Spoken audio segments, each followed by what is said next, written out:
310 million people, many, to be a president, to be a peacemaker, to create jobs, support the economy, blah, blah, blah. He made a covenant with many. And then he supported that covenant by getting the Nobel Peace Prize. You want to be a peacemaker? Get the Nobel Peace Prize? Yeah, you strengthened your promise to be a peacemaker. Bada bing. Okay? Now, maybe or maybe not, maybe that's the beginning of the trib, the 7-year period. Maybe it isn't. Oh, and why 7 years?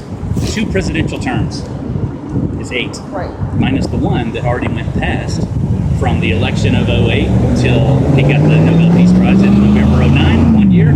Bam, 7. Perfect. Okay? Maybe that is the beginning. Maybe it isn't. The only way we'll know is he has to stand in a holy place, put a stop to sacrifice, and declare himself to be equal to God. And he has to do all 3 of those things precisely 1,260 days after the Nobel Peace Prize announcement. Did he do that? I'm not sure what date 1,260 days is. March 22nd, 2013. Where was he? Any idea? Don't recall. No. He went to Israel. He went to the Church of the Nativity where Jesus was born. It is one of the most holy places in Christendom. So he stood there. And why did Jesus say, when you see standing in the holy place? That verb is not required. He could have just said, when you see in the holy place. But it was a hint, because Obama stood there where all the Christians go and bow and offer sacrifice of praise to Jesus. Obama didn't bow. So non-verbally he said, I don't bow to Jesus. I'm equal to Jesus, therefore I'm equal to God. So he set himself up to be equal to God. He stood in the holy place, and he put a stop to sacrifice because the Secret Service cleared all the Christians out of the building for security reasons, so they couldn't sacrifice prayer anymore. And he did that precisely 1,260 days after the Nobel Peace Prize announcement. So that is extremely strong evidence that he is the Antichrist. Do you think, after I watched the video, do you think he's aware of what he's doing as the Antichrist, or he's just... I'm not sure. I really am not sure. I know that he's a Muslim. I know he was born in Mombasa, Kenya. I know he was raised as a communist. And I know he's an identity thief. He's using the Social Security number of Harrison J. Bunnell. 042684425 is the Social Security number he's using. And that was issued to somebody else who happened to live at the same house on Greenwood Drive in Chicago that he owned with Michelle later. And there are a whole bunch of reasons. Okay, the prophet Daniel in chapter 7 said that he saw 10 horns on this final beast. And these 10 horns we know to be Muslim nations. And there was another little horn that came up in the middle of them with eyes of a man. It's because it is a man that represents Obama, the Antichrist. And 3 of the nations were plucked out by their roots, Daniel 7, 8. During the Arab Spring in 2011, Tunisia, Libya, and Egypt were overthrown.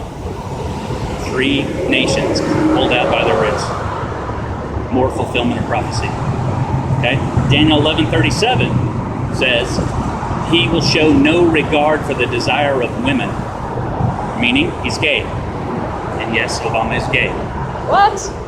Yeah, you didn't know that? I didn't know that. Yeah. How? Yeah, he's gay. Michelle's a tranny, just like Joan Rivers said. Oh. That's what got Joan Rivers killed. She was going up the stairs So Joan Rivers said, Joan Rivers, the 80-year-old. Yeah, she died. She was killed because she knew Michelle was transgender and Obama was gay? Yes. So that's why she was killed? Yes, because she revealed it, not because she knew it. Oh, because she revealed it. Yeah, she was the first to reveal it. Who else knows? You. Oh my God, I'm next. And me. No, it's common knowledge now. It's fairly common, much more. But she was the first one to say it publicly. This guy said, do you think we'll ever have a gay president? And she said, oh, relax. We already have one in Obama. They said, oh, really?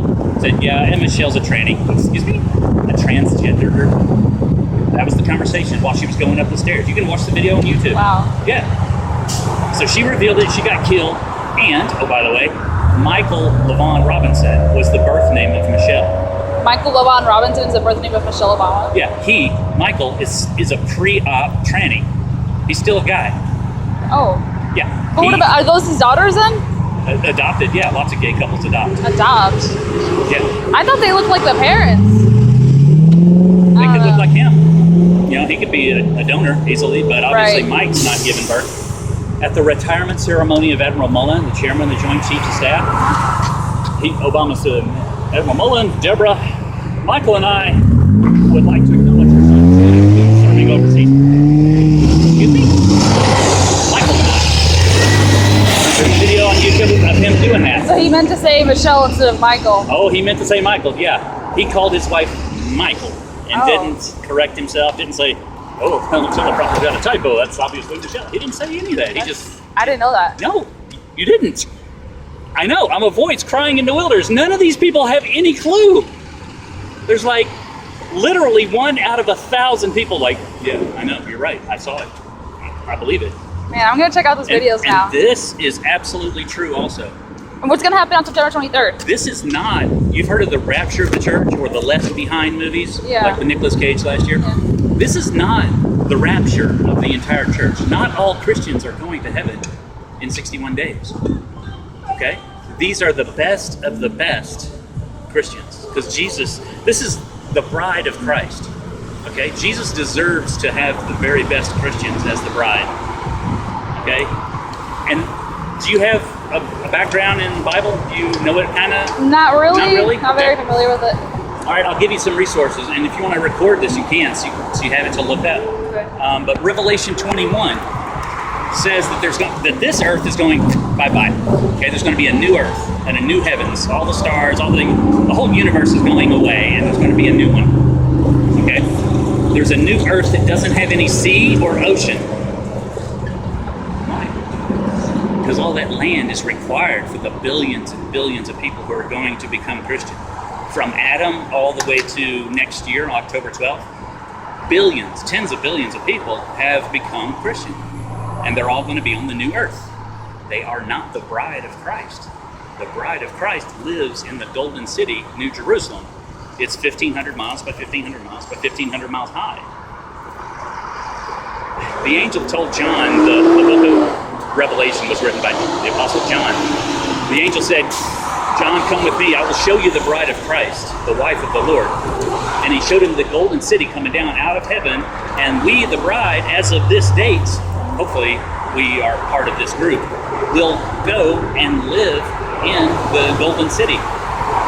In my humble opinion, 90+% of Christians aren't going anywhere. Which Christians will... There's no way to know. No way to know. God What's chooses. the best? Well, see, based on like behavior or like your heart? well, Revelation 3 says, Jesus talking to the church of Philadelphia, you have kept the word of my perseverance, meaning that you give up everything for him.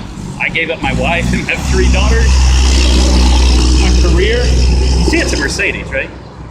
I have a multi-million-dollar real estate business. I still have 15 properties up in Tennessee. I gave it all up. My reputation, I don't care if people think I'm crazy. I couldn't care less. I serve him. If you give up everything, put him first, and you'll be worthy. But most Christians won't do that. Most Christians love this world and their bills and their jobs and their kids and their soccer and their university and their retirement. I had plans. I was taking my company public. I was designing a catamaran to sell around the world. I had plans, but I submit. I think that's what it takes. Most people are not willing to do it.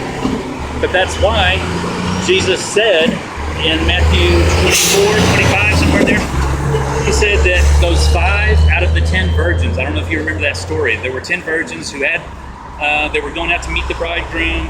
They all fell asleep because the bridegroom was delayed. And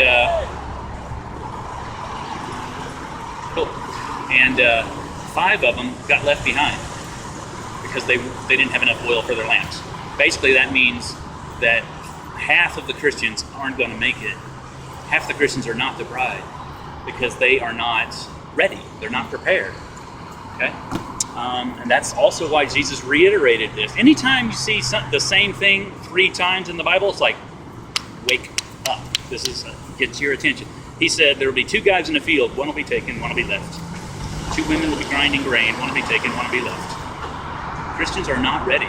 And I'm being extremely generous in my anecdotal experience to say that half of Christians won't be ready. Unless something tremendous happens in the next 60 days.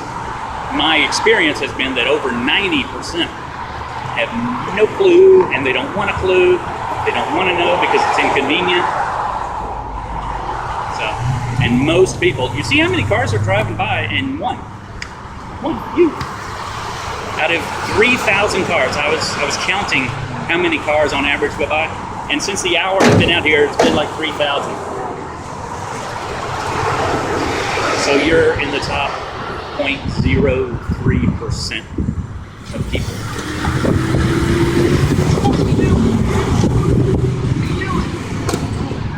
Relax, killer. It's just an accident.